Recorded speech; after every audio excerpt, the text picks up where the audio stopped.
The brave little bird.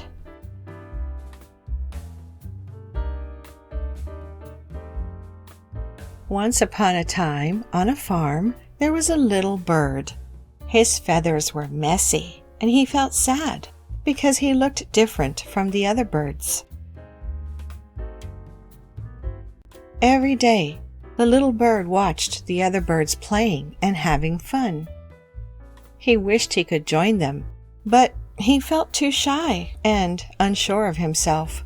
One sunny day, the farmer's daughter came to the farm.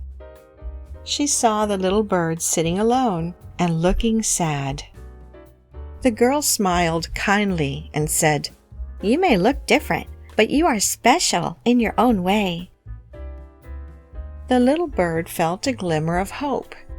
He decided to try joining the other birds in their games. At first, the other birds laughed and teased him, but the little bird didn't give up. He kept trying, and soon he found his confidence. With each day that passed, the little bird grew stronger and happier. He realized that it didn't matter what he looked like on the outside.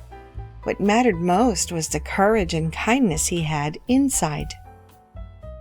And so, the once sad little bird became known as the brave little bird, inspiring others to believe in themselves just as he had.